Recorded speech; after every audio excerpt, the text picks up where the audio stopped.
தாயக தேசத்து உறவாளர்களுக்கும் வணக்கம். இப்போது இன்றோடு 8 நாளாக ஈரான் மீதான இஸ்ரேல் மற்றும் அமெரிக்க படைகளின் தாக்குதல் தொடர்ந்து இன்றோடு 8 நாள்.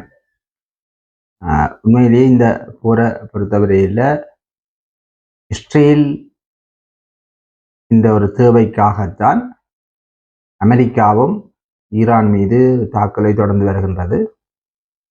ஈரான் மண்டியிடாமல், என்னதான் அமெரிக்கா உலகத்தின் சூப்பர் பவராக இருந்தாலும் உலகத்தின் அதிசிறந்த புலனாய்வு கட்டமைப்பை இஸ்ரேல் வச்சிருந்தாலும் அதையெல்லாம் தாண்டி தொடர்ச்சியாக ஈரான் தாக்குதல்கள்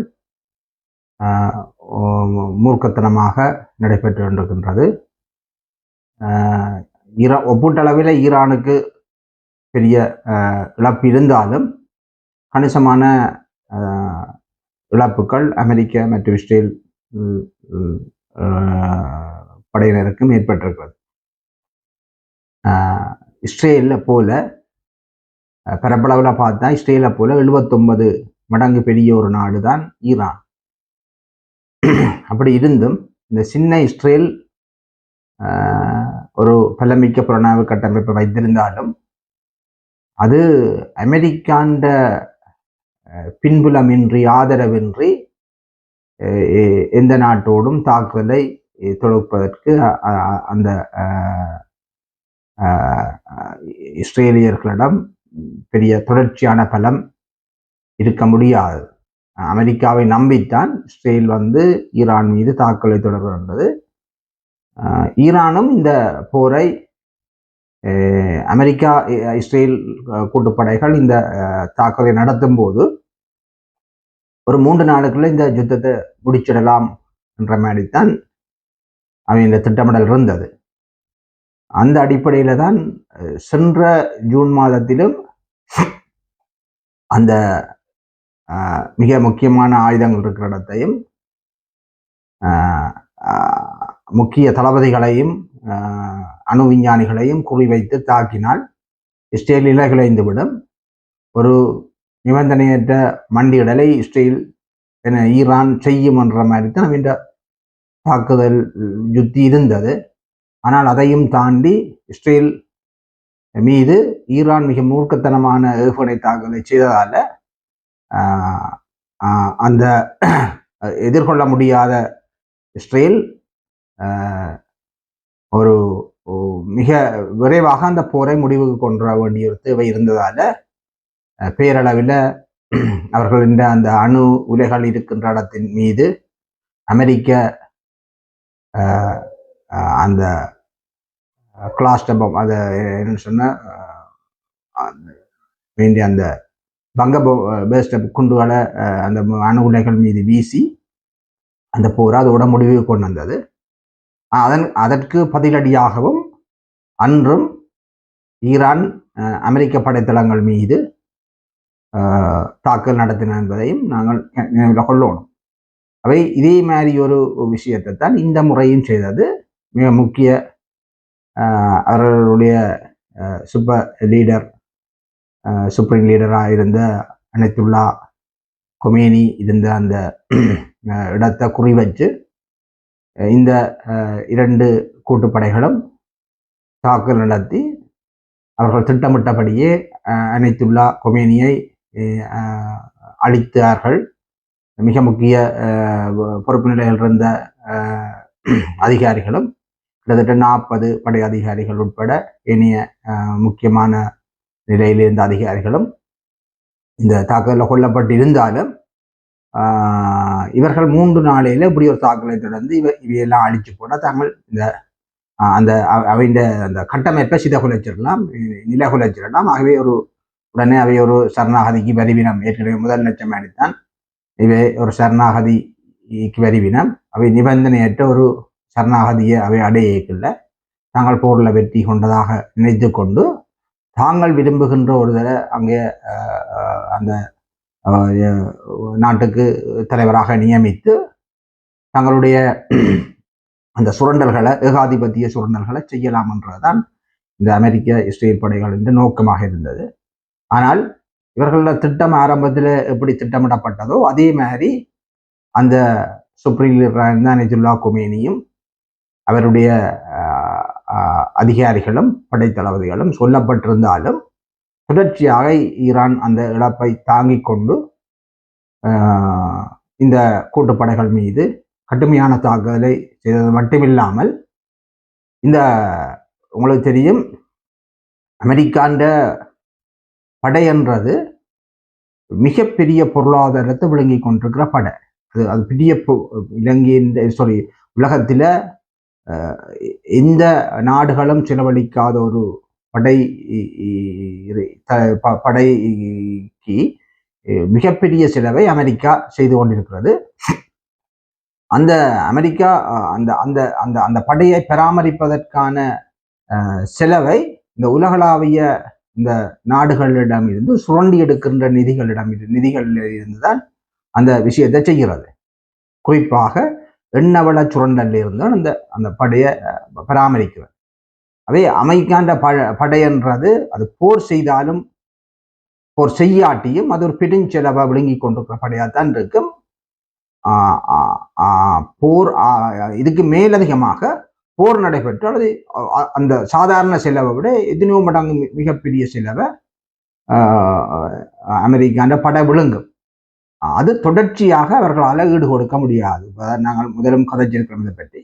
ஒரு குறியீட்டு வடிவில் இல்லை ஒரு சில நாட்களுக்கு தான் அமெரிக்கா போர் செய்ய எளிமையை ஒழிய மற்றபடி பெரிய அளவு அமெரிக்கா தன்னுடைய அந்த செலவை செய்து பெரிய போரை மாத கணக்காக தொடர்ந்தா அமெரிக்காவுக்கு வரவில்லாமல் போயிட்டு அந்த யுத்தியத்தான் இப்ப ஈரான் கையாண்டிருக்கேன்னு சொன்னா அந்த போரை அமெரிக்காண்ட உலகத்தை முடக்கிற ஒரு நிலைக்கு கொண்டு வந்திருக்கு. இதான் இந்த உலக போர் என்று நாங்க சொல்றது. இப்போ உலக போர் தான் நடக்குது. என்னன்னு சொன்னா உங்களுக்கு தெரியும் இந்த 2ஆம் உலக போர்ல அல்ல 1ஆம் உலக போர்லையும் கூட ஒரு குறிப்பிட்ட சில நாடுகள்லாம் அந்த போரை நடத்தினது. ஒரு பக்கம் ஒரு ஒரு குறிப்பிட்ட ஒரு சில நாடுகள், மற்ற பக்கம் இன்னும் ஒரு 2-3 நாடுகள் இருந்துதான் இந்த உலக போரை நடத்தினது. ஆனா அந்த உலகப்போர் உலகளாவிய ரீதியில பிறந்துபட்டு அங்கங்கே நடைமுறைகள்ல உலகத்துல உள்ள எல்லா நாடுகளும் அந்த போர்ல பங்கு பெற்றில்லை. ஆனால் எல்லா நாடுகளும் பொருளாதார ரீதியாக அந்த போரால பாதிக்கப்படவில்லை. அந்த யுத்தி தான் இப்ப அதைத்தான் நான் உலக போர்ன்னு சொல்றேன். உலகத்துல ஒரு 200 நாடு இருக்கின்ற 100 நாடு இருக்கின்ற 100 நாடுகளும் கடைசி ஒரு 100 நாடு கூட அந்த போர்ல பங்கு பெற்றது இல்லை. ஆனால் அந்த உலக போர் என்று சொல்றதுன்னா உலகத்தின் அந்த ஒரு உலக ஒழுங்கு குலை விட்டு ஒரு சமநிலை போக்கை இழந்து ஒரு வளமையான போக்கில இருந்து அந்த உலகம் ஒரு சிதறுண்டு ஒரு ஒரு ஒரு குழம்பிய நிலைக்கு பொருளாதார ஸ்தம்பித நிலைக்கு அந்த வர்த்தக நடவடிக்கை முற்றுமுழுதாக முடங்கப்பட்டிருக்கு. கிட்டத்தட்ட அப்படி ஒரு நிலை தான் இந்த உப்பையும் இருக்குது. அந்த நிலைக்கு தான் இந்த போரை ஈரான் எடுத்து சென்றிருக்கு. உலகத்துல அமெரிக்கா சூப்பர் பவர், இஸ்ரேல் பெரிய ஒரு அமெரிக்காவோட இணைஞ்சு ஒரு பெரிய புலனாய்வு கட்டமைப்பை வச்சு நினைக்க முடியாத காற்று புக முடியாத இடங்கள்ல எல்லாம் இஸ்ரேல் இந்த மொசாட் ஊடுருவி பெரிய பெரிய தாக்குதல்களை பெரிய பெரிய வெற்றிகரமான தாக்குதலை செய்தாலும் அந்த அந்த அந்த அந்த இதுக்கு அந்த அந்த நடவடிக்கை அவைகள் தொடர்ச்சியாக செய்து கொண்டிருக்கிறதுக்கு அவைக்கு ஒரு பொருளாதார ஒழுங்கொண்டு சரியாக நடைபெற்று கொண்டிருக்கும். இல்லையென்றா அவைகளால் அதை தொடர்ச்சியா செய்யலாம் போயிடும். அப்ப இதை அறிஞ்ச ஈரான் இந்த போரை சரியான போக்குக்கு எடுத்து செல்லுது. என்னன்னு சொன்னா இந்த இந்த இவியல் பொருளாதார போரை தொடர இல்லாத நிலைக்கு இவைக்கு ஒரு உலக ஒழுங்க மாற்றி உலக போராக இதை மாற்றி விட்டா இந்த இந்த சண்டித்தனம் தொடர இல்லாத. அப்ப அதாலதான் ஈரான் தன்னை சுற்றி இருக்கிற ஏனைய அரபு நாடுகள் முஸ்லீம் நாடுகளாக இருந்தா கூட அந்த நாடுகள் மீது தாக்கல் நடத்தி அங்கே உள்ள எண்ண வளங்களை முடக்கின மட்டும் இல்லாமல் கப்பல் பாதையை முடக்கி கப்பல் எரிபொருள் விநியோக பாதையாக இந்த அந்த அந்த அந்த அந்த அந்த பாதையை முடக்கி ஏனைய நாடுகள்லையும் ஒரு இந்த விமான போக்குவரத்தோ அல்லது கப்பல் போக்குவரத்தோ அல்லது ஒரு ஒரு ஒரு ஒரு இயல்பான நிலையில மக்கள் தங்களுடைய வியாபாரங்களை மேற்கொள்ள முடியாத அளவுக்கு ஒரு முடக்க நிலைக்கு தன்னை சுற்றி இருக்கிற அந்த அரபு தேசத்தை கொண்டு வந்திருக்கு. இந்த அரபு தேசம்ன்றது உலகத்துல மிகப்பெரிய செல்வந்த நாடாக இருக்குது. 70க்கு முதல் இந்த இந்த நாடுகள் எல்லாம் மிக ஏழ்மையான நாடுகளும் ஒட்டகங்களை வச்சு பேரிச்சம்பழத்தையும் ஒட்டகத்தையும் வச்சு வாழ்க்கை நடத்தின நாடுகளும் எண்ண வளம் இப்போது இந்த நாடுகளில் கண்டுபிடிக்கப்பட்டது. அதோடு அவையெல்லாம் பெரிய பொருளாதார வளம் பெற்ற நாடுகளாகவும் செல்வ செழிப்பாகவும் மற்றவைன்ற அந்த உரிமையில மதிக்க தெரியாத ஒரு நிலைக்கும் அவை அந்த எண்ண பொருளாதாரத்தால் அவை ஒரு தலைக்கணம் கூடி மற்ற இனங்களை மதிக்காமல் ஒரு தாந்தோன்றித்தனமாக ஒரு ஒரு ஜமீன்தார் வாழ்க்கையை வாழக்கூடிய ஆக்களாக வந்ததால இன்றைக்கு அவைகின்றைக்கு அந்த அந்த அந்த அந்த அந்த நிலைமையை அவையால் தொடர இல்லாமல் இருக்கு. என்னென்னு சொன்னால் இன்றைக்கு அந்த அந்த நிலை அந்த அவையின் வர்த்தகத்தை தொடர்ச்சியாக தாங்கள் முன்னெடுக்கிறாட்டி இவைன்ற அந்த எண்ணெய் வளம் போகாது, மற்ற நாடுகளில் இருந்து தங்களோட நாட்டுக்கு ஆக்கள் வர மாட்டேன், வியாபாரங்கள் நடக்காது, எல்லா விதமான முடக்கங்களுமே அங்கே வந்துட்டு. அப்ப இப்ப ஈரான் இது ஒரு சரியான தன்னுடைய யுத்திக்கு அமைவாக இந்த போரை முன்னெடுத்து செல்லுது. இப்ப இந்த போக்கில அமெரிக்கா இந்த போரை தொடங்கி போட்டு முடிக்க இயலாத நிலையில நிக்குது. என்னன்னு சொன்னா ஈரான் தோத்தாலும் ஈரானுக்கு வெற்றி தான், வென்றாலும் வெற்றி தான். அமெரிக்கா இந்த இந்த போரை தொடர இயலாத நிலைக்கு ஈரான் எடுத்து சென்றிருக்கு இந்த போரை. இப்போ ஈரானை பொறுத்த வரைக்கும் எல்லாரும் ஆய்வாளர்கள் சொல்றது என்ன விஷயம் என்னன்னு சொன்னா ஈரானிட்ட இழப்பதற்கு எதுவும் இல்லை, அவை இறுதி வரையும் போரை செய்து போரை முன்னெடுப்பம் என்ற முறையில தான் ஈரான் அடிச்சு கொண்டிருக்குது. அமெரிக்காவுக்கு தந்த இந்த விஷயத்துல அமெரிக்கா ஒரு தோத்து என்றாரு சொல்லி ஒரு பின்னடை இந்த போர்ல தோத்தாலும் அமெரிக்காவுக்கு ஒரு பெரிய தலகுனிவு. அதே நேரத்தில் இந்த போரை தொடர்ச்சியா முன்னெடுத்து சென்றாலும் அந்த அமெரிக்கான பொருளாதாரத்தில் அதை தாக்கி பிடிக்கலாம் இருக்கு. அவை சீனா அமைதியாக இருக்குது. உலகத்தின் 2வது பொருளாதார வல்லரசா இருக்கிற சீனா அமைதியாக இருக்குது, போர்ல நேரடியாக அரங்கே இல்லை. ஆனாலும் ஈரானுக்கு பின்னால ரஷ்யாவும் சீனா வடகொரியா போன்ற நாடுகள் இருக்குன்றதுல எந்த ஒரு சந்தேகமும் இருக்க முடியாது. ஏன்னா சீனா ஈரான் தோக்குறத ரஷ்யாவோ அல்லது சீனாவோ அல்லது வடகொரியாவோ விரும்பாது. ஏன்னா அது ஒன்றொண்ட உலகத்துல அமெரிக்கா செய்கிற யுக்தி என்னன்னு சொன்னா தன்னுடைய ஒரு ஒரு மிதமிஞ்சிய வளர்ச்சி ஒன்றை அமெரிக்கா சந்திச்சுட்டு, அமெரிக்கா ஒரு பொருளாதார ரீதியாக மிதமிஞ்சிய வளர்ச்சியை சந்திச்சு அதை பாதுகாக்கிறதுக்கான ஒரு மிதமிஞ்சிய இராணுவத்தையும் மிக அசூர பலத்தோடு அது வளர்த்து வச்சிருக்கு. அவை அந்த பலத்துக்கு நிகரா உலகத்துல யாரும் இல்லை. அவை அந்த அந்த பலத்தை காட்டியே உலகத்துல மற்ற நாடுகளை அடிமைப்படுத்தி அடக்கி ஒடுக்கி கொடூரமாக தன்னுடைய நடவடிக்கையை மேற்கொண்டு. உங்களுக்கு தெரியும், இப்ப அண்மையில வெனிசுவேலாவில போய் நிக்கலோ மதுரோவா தூக்கொண்டு வந்த நேரம் கூட இந்த ஐக்கிய நாடுகள் சபை எல்லாம் பார்த்து கொண்டு தான் இருக்குது. ஆனால் ஐக்கிய நாடுகள் சபை உருவாக்கப்பட்டது அமெரிக்காவால் தான், அமெரிக்காவால் தான் உருவாக்கப்பட்டது. அமெரிக்கா தான் எங்கள் சட்ட விதிமுறைகளை நடைமுறைகளை எல்லாம் போட்டு வச்சிருக்கு. அந்த சட்டத்தை தனக்கு சாதகமாக பயன்படுத்தவும் இல்லையென்றால் தான் தூக்கி எறிஞ்சு போட்டு தான் வெளியேறி போகணுன்ற முறையெல்லாம் இருக்கு. ஐக்கிய நாடுகள் சபையின் விதிமுறைகள் சட்டத்துக்கு முரணாகத்தான், உலக ஒழுங்குக்கு மாறாகத்தான் அமெரிக்கா போய் வெனிசுவேலாவில் இந்த நிக்கோலோ மதுரோவை தூக்கொண்டு போறது. யாரும் கண்டனம் தெரிவிக்கிறது, பெருசா ஒரு இரங்கலை ஒரு தரம் சொல்லி ஒரு தரம் அமெரிக்கா மீது ஒரு இந்த போக்கு பிள்ளை என்று சொல்லி கண்டிக்கிறதுக்கு இந்த உலக நாடுகளும் தயாரா இருக்கு. ஏனென்று சொன்னா அமெரிக்காவோட முண்டக்கூடாது, முண்டினா தங்களையும் இந்த நிலைக்கு கொண்டு வந்துடும் சொல்லி இல்லை பெரிய வல்லரசு நாடுகளுக்கு கூட அந்த பயம் இருக்கு. நாங்கள் உலகத்தின் 1வது வல்லரசு அமெரிக்கான்னு சொன்னா அடுத்தடுத்த நிலையில இருக்கிற நாடுகள் கூட பேசாமல் அடக்கித்தான் வாசிச்சு கொண்டிருக்கிறோம். அதே அமெரிக்கா அந்த அந்த அந்த சூழலை பயன்படுத்தி ஒரு நாடாக இப்போ ஒட்டியடியா 10 நாட்டோட 20 நாட்டோட சண்டை பிடிச்சா அமெரிக்காவில இயலாம போயிடும். ஆனால் அமெரிக்கா அதனால ஒரு நாடாக இப்போ வெனிசுவேலாவுக்கு அடுத்த ஈரான் அவ்வளோத்தின் அடுத்த இன்னொரு நாட்டுக்கு தன்னை போரை கொண்டு போகும். தன்னை கொஞ்சம் காலம் ஆசுவாசப்படுத்தி கொண்டு அடுத்த நாட்டுக்கு அந்த போரை கொண்டு போகும். உங்களுக்கு தெரியும், முதல் ஈராக்கில் போச்சினோம், அங்கால ஈரானில் போய் சதாம் ஹுசைனை அடிச்சு நொறுக்கி சதாம் ஹுசைனை இல்லாமல் ஆக்கிச்சினோம். அடுத்த லிபியாவுக்கு போய் கடாபியை அடிச்சு நொறுக்கி அவனை இல்லாம ஆக்கி அந்த நாடு இருக்கு. இப்படி எல்லா நாடுகளுக்கையும் போறது. அந்த நாடுகள் இப்ப இன்றைக்கு சொல்லினோம், ஈரான்ல அந்த மக்கள் சுதந்திர காற்றை அனுபவிக்க இல்லை, அந்த மக்கள் கஷ்டப்படினும் துன்பப்படினும். ஆகவே ஈரான் ஆட்சியை அகற்றுறதுக்கு நீங்க ரோட்டில் நடக்கவங்க நாங்கள் உங்களை பின்னுக்கு நிற்கணும்னு சொல்லினோம். ஆனா இதே அமெரிக்கா ஈராக்கில் போய் தன் படையிறக்கி அங்க பெரும் அழிவுகளை ஏற்படுத்தி பெரிய தாக்குதலை செய்து அந்த தலைமையை அகற்றி தான் விரும்பி ஒரு தலைமைத்துவத்துக்கு கொண்டு வந்து வச்சிருக்கிறதால இந்த ஈராக்கில் என்ன தேனும் பாலமா ஓடுது இல்லையே. அதே மாதிரி கடாபி லிபியாவில் போய் செய்து பெரிய லிபிய கடாபியை கொண்டு பெரும் அழிவுகளை ஏற்படுத்தி அந்த மக்களை அழிவுக்குட்படுத்தி தண்டு இன்றைக்கு லிபியாவில் என்ன தேனும் பாலமா ஓடுது. சிரியாவில் என்ன நடக்குது? அதே இதெல்லாம் அமெரிக்கா தன் சுரண்டலுக்கு ஏகாதிபத்திய சுரண்டலுக்காக செய்கிற விஷயமாக இருக்குது ஒழிய மற்றபடி அந்த நாடுகளில் இன்றைக்கு தேனம்பாலம் ஓடினது இல்லை. அமெரிக்கா தான் நினைச்ச மாதிரி ஒரு ஆட்சியை கொண்டு வந்து அந்த மக்களுக்கு ஒரு விடிவை கண்டு இன்றைக்கு அமெரிக்கா மாதிரி எல்லா மேற்குலகங்கள் மாதிரி அந்த நாடு வளர்ச்சி அடைஞ்சு அங்கே ஒரு தேனம்பாலம் ஓடி அந்த மக்கள் சுதந்திர காற்று சுவாசிக்கக்கூடிய மாதிரி ஒரு நிம்மதியா வாழக்கூடிய மாதிரி பெரிய செல்வ செழிப்பான நாடு அது வந்திருந்தா நாங்கள் சொல்லலாம் அமெரிக்கான சிந்தனை சரி. இந்த ஈரான், ஈராக், லிபியா அல்லது ஏனைய நாடுகளின் கொள்கைப்புல ரஷ்யா போன்ற நாடுகள் அல்லது வடகொரியா நாடுகளின் கொள்கைப்புல ஆகவே அமெரிக்கா சொல்றதுதான் சரின்னு சொல்லலாம். ஆனால் அமெரிக்கா அப்படி செய்ய இல்லையே. அமெரிக்கா தன் எண்ணெய் வள சுரண்டல்களை செய்கிறது. அப்புறம் இந்த ஆப்கானிஸ்தான்ல என்ன நடந்தது?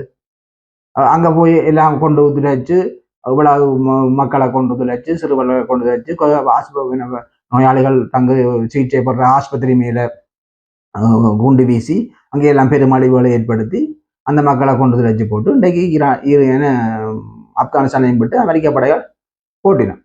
அப்ப இதே மாதிரி தான் இப்ப ஈரான்ல நடக்குதுன்னு ஈரான் மீது அங்க இருக்க வைத்தியசாலைகள் மீதும் பாடசாலைகள் மீதும் குறிப்பா அந்த பெண்கள் படித்த சிறுமிகள் படித்த அந்த பாடசாலை மீது ஏவுகணை தாக்கல் நடந்து அது அங்கே 4 பாடசாலையில அந்த தாக்கல் நடந்து அந்த ஒரு வகதொகை இல்லாமல் அந்த பிள்ளைகள் எல்லாம் செத்து துளைஞ்சு போயிருக்கு. அப்ப இதை வேற யாரையும் செய்திருந்தா உடனே வன்மையாக கண்டிச்சு அது ஒரு மனித உரிமை ஊழலாக கொண்டு வந்து அது ஒரு பெரிய பிரச்சனையாக ஐக்கிய நாடுகள் சபையில வருஷ கணக்காக ஓடும். அதிலிருந்து அவர்களை வச்சு அதை ஒரு பிடியா வச்சு அவர்களை இடுக்குப்பிடியா பிடிச்சு அவர்களை தங்கட வழியை கொண்டு வந்து தங்கட சுயநலங்களுக்காக பயன்படுத்தி கொள்றோம். ஆனா இன்றைக்கு அமெரிக்கா இந்த வேலையெல்லாம் செய்யுதுன்னு சொன்னா இது யாரும் கேட்க போறது. புதுக்கு ஐக்கிய நாடுகள் சபையில ஒரு தீர்வு கிடைக்க போறதும் இல்லை. ஒரு பிரச்சனை ஐக்கிய நாடுகள் சபையில ஒரு குறிப்பிட்ட காலத்துக்கு இந்த படம் ஓட போறதும் இல்லை. அதே இது அமெரிக்காண்ட ஏகாதிபத்திய அந்த நிலைப்பாடு தான் இந்த யுத்தத்துக்கு காரணம். அதுவும் இப்போ கூட அமெரிக்காவுக்கு இந்த யுத்தம் செய்யணும்ன்ற தேவை இல்லை. இப்ப இந்த யுத்தத்தை செய்ய வேண்டிய தேவை யாருக்கு இருந்தன்னு சொன்னா இஸ்ரேலிய பிரதமராக இருக்கிற பெஞ்சமின் நெத்தனியாஹு. ஏன்னா அவருக்கு அடுத்த கட்டம் தேர்தல் வருது. அவருக்கு அங்கு ஒரு பெரிய ஊழல், அவர் மீது பெரிய ஊழல் குற்றச்சாட்டு கொண்டு வழக்குல இருக்குது. அவை அவர் அதாலதான் தொடர்ச்சியா போரை செய்து கொண்டு போரை செய்து கொண்டு போனா இந்த விஷயத்தை பெருசா ஒரு கதைக்க மாட்டேன். போர் நின்று ஒரு இயல்பான நிலாங்க இருக்குமா இருந்தா அந்த மக்கள் அந்த நீதிமன்றங்கள் உடனே என்ன செய்யணும் வேண்டாம், இவர் மீது இருக்கிற அந்த ஊழல் குற்றச்சாட்டுக்கு எதிரான அந்த விசாரணைகள் வருகின்ற போது இவர் அங்க நீதிமன்றத்தால தண்டிக்கப்படக்கூடிய வாய்ப்புகள் இருக்கு. அவை அந்த தண்டனையிலிருந்து தப்புவதற்காகவும் இந்த வருஷம் வர்ற அந்த தேர்தலை தான் தனக்கு சாதகமா எதிர்கொள்றதுக்குமாக இந்த யுத்தத்தை அவர் பயன்படுத்துறார். ஈரான் மீது உடனே அந்த யுத்தத்தை தொடர்ந்து யுத்த காலத்துல அங்க ஒரு இயல்பு நிலை இதன் இருக்கிறதால அவசர கால நிலைகள் அங்க இருக்கும். அதுல அந்த ஒரு சாதாரண நிலைமையிலிருந்து வளமைக்கு மாறான ஒரு சூழல் இருக்கிறதால இந்த விஷயங்களை யாரும் கண்டுகொள்ள போறேன். அப்ப இவர் இந்த யுத்தத்தை பயன்படுத்தி தன் வெற்றியை காட்டி அங்கே ஒரு இன குரோதத்தை ஏற்படுத்தி யுத்த வெற்றிகளுக்கு கூடாக அவர் தன்னுடைய அந்த தேர்தல் வெற்றியையும் அடையலாம்னு நினைக்கிறதுக்காகத்தான் இந்த வேலையை செய்கிறார். இந்த வேலைக்கு அப்ப இஸ்ரேல் போய் ஈரானுக்கு தனியா போய் தாக்குதல் நடத்துகிறேன். இஸ்ரேல் நான் ஏற்கனவே சொன்ன மாதிரி இஸ்ரேலை போல 79 மடங்கு பெரிய ஒரு நாடுதான் ஈரான். ஈரானோட பெரிய அணு ஆயுதம் என்ற அந்த தொழில்நுட்பத்தை ஈரான் அடையாட்டியும் கூட ஈரான்கிட்ட ஏவுகணைகள் மிக தொழில்நுட்பம் ரீதியாக மிக நுட்பமான பல 1000 கிலோமீட்டர்கள் பயணித்து இலக்கை மிக தெளிவாக தாக்கக்கூடிய மிக வேகம் கூடிய ஹைப்பர்சோனிக் ஏவுகணைகள் எல்லாத்தையும் வச்சிருக்கு. அதே இஸ்ரேல் போய் ஈரானோட சண்டையை தனிய தொடரமா இருந்தா ஈரானை நினைச்ச மாதிரி இஸ்ரேலை தாக்கி இஸ்ரேல் என்ற ஒரு உலக வரைபடத்துல இஸ்ரேல் என்ற ஒரு நாட்டை இல்லாம ஆக்குறது கூட ஈரானால முடியும். அவை ஈரானை தாக்கணும்னு சொன்னா இஸ்ரேல் ஈரானை தாக்கணும்னா அதுக்கு அமெரிக்காவையும் தான் கூட இழுத்தோண்டு போகணும்னு சொல்லித்தான் இஸ்ரேலை கொண்டு அமெரிக்காவையும் கொண்ட அந்த போருக்கு விளைச்சிருக்கு. ஆனால் ஈரான் வந்து இந்த போரை ஒரு உலக போராக மாற்றி அமெரிக்காண்ட பொருளாதாரத்தை ஸ்தம்பித்தது மட்டும் இல்லாம உலக பொருளாதாரத்தை ஸ்தம்பிக்கிற ஒரு நிலைக்கும் வந்திருக்கு. ஆகவே இந்த போரை அமெரிக்கா நினைச்ச மாதிரி நீண்ட காலம் தொடர இயலாதுன்ற ஒரு விஷயம் ஒன்று இருக்கு. ஏண்டா இந்த உலக ஒழுங்கு குலைக்கப்படாமல் இந்த போரை நடத்தினா ஒரு குறிப்பிட்ட காலம் அமெரிக்கா நடத்தலாம். ஆனால் அமெரிக்கா இந்த உலக ஒழுங்கு சிதைக்கப்பட்ட நிலையில இந்த போரை நடத்தில அமெரிக்கான வர்த்தகங்கள் நடைபெறாது. அமெரிக்கான வர்த்தகம் மட்டுமில்லை, மத்திய அளவுல உள்ள ஏனைய அரபு நாடுகள வர்த்தகங்கள் கூட நடைபெறாது. இந்த முக்கியமான ஒரு விஷயம் இதுல என்னன்னா, இந்த இன்றைக்கு இந்த மத்திய கிழக்குல இந்த ஒரு குட்டி நாடாக இருக்கிற இஸ்ரேல் வந்து மத்திய கிழக்கையே ஆட்டுதண்டா. ஈரானை தவிர மற்ற நாடுகள் எல்லாத்தையும் அது தண்டை கொண்டோடுக்க வச்சு ஒரு தண்ட ஆளுமைக்குள்ள தண்ட அடாவடிக்குள்ள வச்சிருக்குது. ஆனால் ஈரானை தவிர்த்தான், ஈரானை மட்டும்தான் அவைகளால கொன்றையலாமே. இப்ப இதுக்கான காரணம் என்னன்னா, இந்த இஸ்ரேலை சுத்தி எத்தனையோ முஸ்லீம் நாடுகள் இருக்கு. இந்த முஸ்லீம் நாடுகளுக்குள்ள ஒரு ஒற்றுமை இல்லை. அங்க சியா என்றும் சன்னி என்று சொல்லியும் 2 இனக்குழுக்களாக இந்த முஸ்லீம் நாடுகள் பிரிஞ்சு நின்று தங்களுக்குள்ள உள்ள அந்த அந்த என்ன அந்த என்ன என்னன்னு சொல்ற அந்த இதை அந்த அந்த அந்த பிரிவினையை அமெரிக்கா இஸ்ரேல் போன்ற நாடுகள் மிக நுட்பமாக கையாண்டு இந்த நாடுகளை பிரிச்சு வச்சிரு, எல்லைகளை போட்டு இதை போட்டு இந்த பிரித்தானியா தந்த காலனித்துவ நாடுகளாக இருந்து பிரித்தானியா போயேக்கல்ல இந்த இந்தியாவிலேருந்து பாகிஸ்தானை பிரித்து இப்படியே எப்படி முரண்பாடுகளை உருவாக்கி விட்டுட்டு போச்சுதோ அதே மாதிரி இந்த மத்திய கிழக்குலையும் பல நாடுகளாக அதை பிரித்து அங்கே ஒரு முரண்பாட்டு நிலையை உருவாக்கி பல ஒரு குழப்பகரமான சூழலை உருவாக்கி வச்சிருக்கிறோம். அப்ப இந்த சூழல் வந்து இந்த மத்திய கிழக்குல முஸ்லீம்கள் கூடுதலாக இருந்தாலும் முஸ்லீம்களுக்குள்ளே இருக்கிற அந்த ஒற்றுமையின்மையை இந்த அமெரிக்காவும் இஸ்ரேலும் சரியாக பயன்படுத்தி இந்த சூழலை பயன்படுத்தி அவைகள் ஒரு சின்ன நாடாக இருந்து கூட தங்களோட ஆதிக்கத்துக்கு வச்சிருக்கிறது. அந்த முஸ்லீம் நாடுகளுக்கு இருக்கிற ஒற்றுமையின்மை தான் காரணம். இந்த பிரித்தாளும் தந்தம் என்ற இதுதான். இந்த பிரித்தாளும் தந்திரத்தை தான் இந்த மத்திய கிழக்குல பயன்படுத்தி இந்த இஸ்ரேல் தான் ஒரு சின்ன நாடாக இருந்து ஆனா அதுக்குள்ள தான் ஒரு ஹீரோவா இருந்து எல்லாத்தையும் மடாவடியா செய்யோன்னு சொன்னா இந்த முஸ்லீம் நாடுகளுக்கு இருக்கிற ஒற்றுமையின்மை தான் காரணம். ஆனால் அதையும் மீறி இன்றைக்கு ஈரான் வந்து இஸ்ரேல் மீது மிக தீவிரமான தாக்குதல் நடந்து கொண்டிருக்கு. அமெரிக்கா இந்த போரை தொடங்கி போட்டு இப்படி முடிக்கிறன்னு தெரியாம நிற்குது. என்னதான் ஈரானுக்கு பெரிய படைபல ரீதியாக ஆழ்தொகை ரீதியாக இழப்புகள் கூட இருந்தாலும் இன்ஃப்ராஸ்ட்ரக்சர் அங்கே இருந்த உள்ள கட்டுமானங்கள் எல்லாம் அழிக்கப்பட்டு கொண்டு இருந்தாலும் கூட ஈரான் தொடர்ச்சியா தாக்கல் நடத்தி கொண்டிருக்கு. அந்த தாக்கலை எதிர்கொள்ள முடியாத அளவுக்கு அமெரிக்க இஸ்ரேலிய படைகள் எதிர்கொண்டு அமெரிக்காண்ட அந்த ஆப்ரஹாம் லிங்கன் கப்பலை கூட அவைகள் கொஞ்சம் பின்னுக்கு கொண்டு போயிருக்கிறோம். பின்னுக்கு கொண்டு வந்து விட்டவ இப்ப பின்னுக்கு கொண்டு போயிருக்கிறோம். அமெரிக்க படைக்கலங்களும் தாக்கப்பட்டிருக்கிறது. அங்க குவைட்ல வச்சு 3 அமெரிக்க வான்கலங்கள் சுட்டு வீழ்த்தப்பட்டிருக்கிறது. ஒரு 500 படைகளுக்கு மேல அமெரிக்க படைகள் கொல்லப்பட்டிருக்கிறதாக தகவல் இருக்குது. அதே மாதிரி இஸ்ரேலிய படைகள்ல இஸ்ரேலிய மக்கள் எல்லாம் சேர்த்து ஒரு 1000 பேரு கிட்ட சேர்த்ததாகவும் அங்க பல கட்டிடங்கள் இடிஞ்சு விழுந்து இந்த ஏவுகணை தாக்கல அழிக்கப்பட்டிருக்கிறதாகவும் அவை இந்த அயன்டோம் அந்த ஏவுகணை வேலிகளை தாண்டியும் இந்த ஈரான் ஏவுகணைகள் இஸ்ரேலுக்கு விழுந்து வெடிச்சிருக்கிறதாகவும் அதால பலத்த சேதங்கள் உண்டு பண்ணி இருக்கிறதாகவும் செய்திகள் சொல்லப்பட்டிருக்கிற நிலையில தொடங்கின போரை எப்படி முடிக்கிறன்னு தெரியாமல் இந்த நாடுகள் இருக்குது.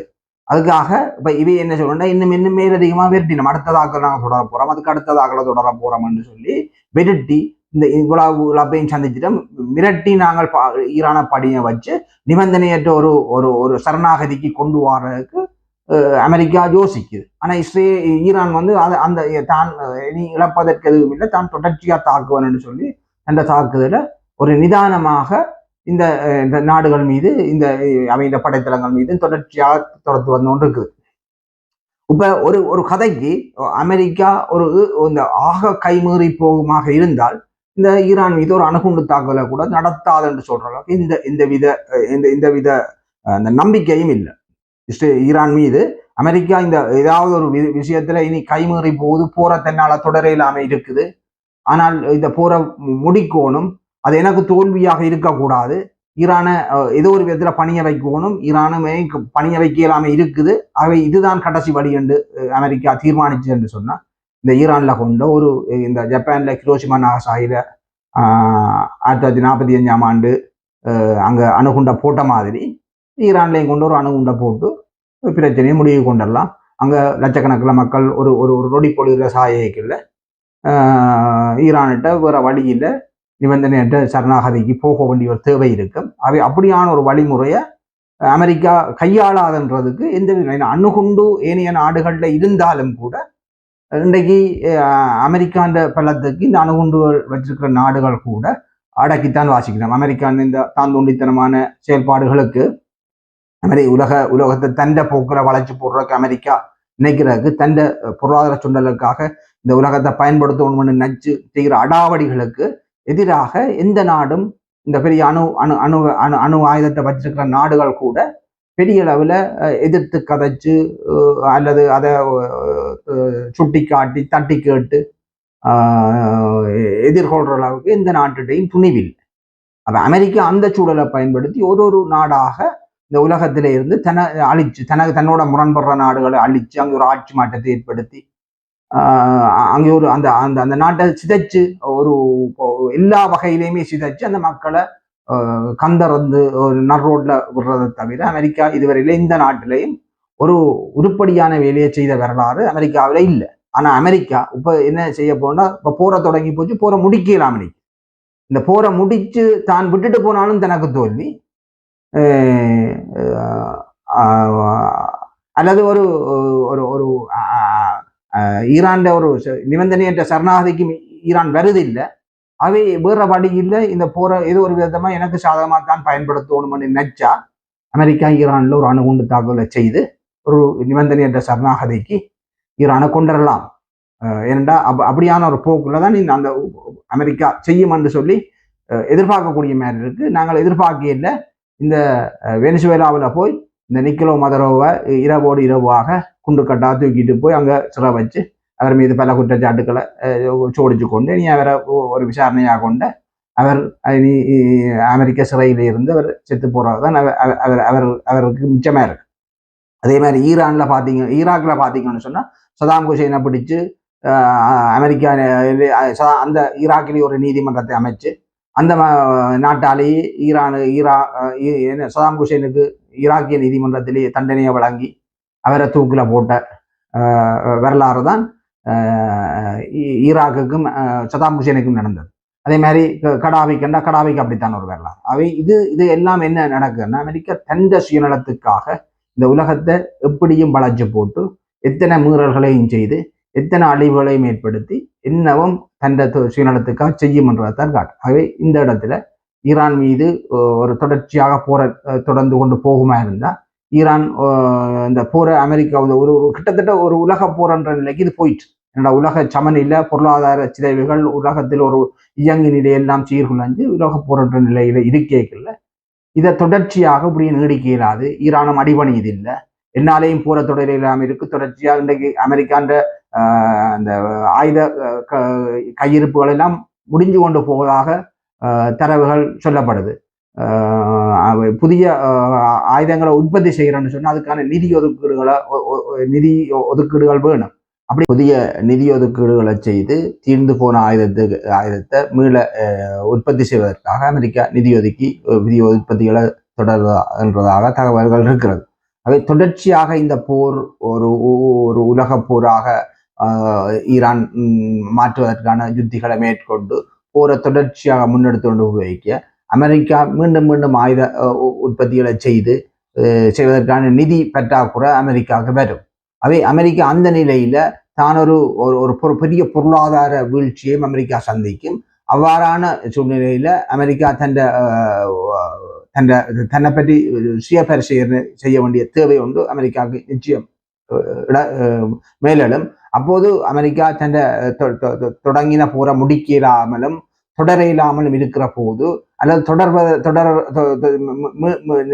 மிக நீண்ட காலத்துக்கு இந்த போரை தொடர்றதுக்கான ஆயுத உற்பத்திகளை மீண்டும் மீண்டும் செய்து கொண்டு இருக்கிறதுக்கு அமெரிக்காண்ட பொருளாதார மீடு கொடுக்க முடியாட்டி அமெரிக்கா தான் இந்த போர்ல தோத்துதான் இருக்க கூடாது என்று சொல்லி சிந்திச்சது என்று சொன்னா அமெரிக்கா ஈரான் மீது ஒரு அணுகுண்டு தாக்குதலை செய்வது என்றது தவிர்க்க முடியாம ஒன்றா இருக்கு. என்ற அமெரிக்கா எந்த விதத்திலும் தன்னுடைய அந்த உலக மேலாதிக்க அந்த போக்க இழப்பதற்கு தயாராக இருக்காது. ஏன்னா அதை நீண்ட காலமாக அமெரிக்கா போது அதை வச்சு ருசிச்சு ரசிச்சு வாழ்ந்து பழகிட்டது. அதை அந்த அந்த அந்த நிலையிலே இருந்து தன்னை இழந்து கொள்றதுக்கு அமெரிக்கா தயாராக இருக்காது. ஆகவே அந்த நிலையை தன்னை தொடர்ச்சியாக தக்க வைக்கணும் என்று சொன்னா இந்த போற ஒரு முடிவுக்கு ஒரு நிபந்தனையற்ற சரணாகதிக்கு இந்த ஈரானை கொண்டுறணும்னு சொன்னா நிச்சயமாக இந்த போரை முடிக்கிறதுக்கு ஒரு வழியாக ஈரான்ல ஒரு அணுகுண்டு தாக்குதல் நடத்துறதுக்காக அமெரிக்கா முயலலாம். அது அப்படி முயல்வது ஒன்றும் பெரிதாக அமெரிக்கா